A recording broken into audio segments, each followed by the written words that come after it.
જમ્મુ અને કાશ્મીરના પહેલગામમાં નિર્દોષ પ્રવાસીઓ પર થયેલા આતંકવાદી હુમલા બાદ ભારતીય સેનાના સફળ ઓપરેશન સિંધુની ઉજવણી માટે બુધવારે સાંજે શહેરના ભાગલથી ચોક બજાર કિલ્લા સુધી તિરંગા યાત્રા કાઢવામાં આવી હતી. ભારતીય સેનાની તર્જ પર આયોજિત તિરંગા યાત્રાને કેન્દ્રીય જળશક્તિ મંત્રી સી.આર. પાટીલે લીલી ઝંડી આપી હતી. આ પ્રસંગે પાટીલે કહ્યું હતું કે ભારતીય સેનાને ખૂબ જ બહાદુરીથી ઓપરેશન સિંદૂર ચલાવ્યું અને પાકિસ્તાનના આંતરિક વિસ્તારોમાં પ્રવેશ કરીને આતંકવાદીઓના ઠેકાણાઓ પર મિસાઇલોનો વરસાદ કર્યો અને સેંકડો આતંકવાદીઓને ઠાર કર્યા.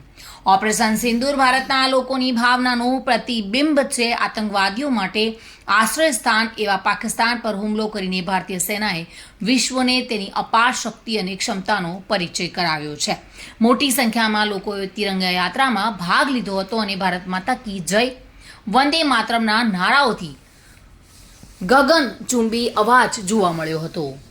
આ યાત્રામાં સાંસદ પ્રભુ વસાવા, મેયર દક્ષેશ માવાણી, ધારાસભ્યો, ભૂતપૂર્વ કેન્દ્રીય મંત્રી દર્શના જરદોશ, જિલ્લા કલેક્ટર ડોક્ટર સૌરભ પારઘી, સંયુક્ત કમિશનર શાલિની અગ્રવાલ, કોર્પોરેટરો, અધિકારીઓ, ઉદ્યોગપતિઓ, ભૂતપૂર્વ સૈનિકો, વિવિધ એનજીઓ, શાળા અને કોલેજના વિદ્યાર્થીઓ, એનસીસી કેડેટ્સ, શિક્ષકો, ડોક્ટરો, ઉદ્યોગપતિઓ, સંતો અને મહંતો સહિત મોટી સંખ્યામાં નાગરિકોએ ભાગ લીધો હતો.